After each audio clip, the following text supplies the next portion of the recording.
कांग्रेस की नजर अब हमारी माता बहनों की संपत्ति छीनने वालों पर है और पीएम मोदी के इस बयान पर कांग्रेस नेता हरीश रावत ने प्रतिक्रिया दी है। कांग्रेस नेता हरीश रावत ने कहा है कि बीजेपी को कुछ भी कहने का अधिकार नहीं है क्योंकि वे जीएसटी और अन्य माध्यमों से गरीबों से पैसा इकट्ठा करते हैं। दूसरी ओर बीजेपी गरीबों का कर्ज माफ नहीं करती बल्कि अमीरों का माफ करती है। और हरीश रावत ने यह भी कहा कि कांग्रेस की सरकार सामाजिक कल्याण के साथ ही गरीब के उत्थान के लिए भी काम करती है, जबकि भाजपा जो है वो एकाधिकार वाले पूंजीपतियों का कर्जा माफ करती है और उन्हें सीधा सीधा फायदा पहुंचाने का काम करती है। भाजपा की सरकार के समय किसान आंदोलन हुआ। अगर भाजपा किसानों का कर्ज माफ करती तो यह आंदोलन ही नहीं होता।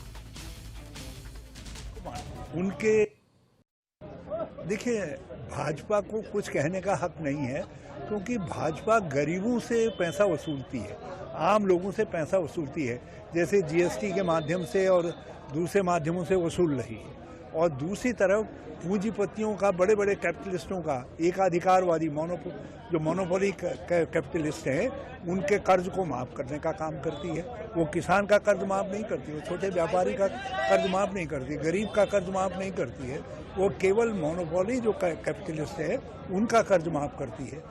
कांग्रेस अमीरों, बड़े बड़े उद्योगियों पर, बड़े बड़े व्यापारियों पर कर लगाती है, उनसे पैसा लेती है और गरीबों में उसको तकसीम करती है, आम लोगों में तकसीम करती है, किसानों में उसको बांटती है। उनके भाजपा के समय में तो देश और संविधान दोनों खतरे में हैं। भाजपा रही तो जो है संविधान नहीं रहेगा, संविधान नहीं रहेगा तो लोकतंत्र नहीं रहेगा, लोकतंत्र नहीं रहेगा तो भारत की एकता अखंडता खतरे में पड़ जाएगी। तो भाजपा में तो सब कुछ जिसके लिए भारत खड़ा है वो खतरे में है। बाकी रहा जहाँ तक सनातन का सवाल, सनातन के सर्वधर्म समभाव वसुधैव कुटुंबकम के सिद्धांत पर कोई पार्टी आचरण कर रही है तो वो कांग्रेस है।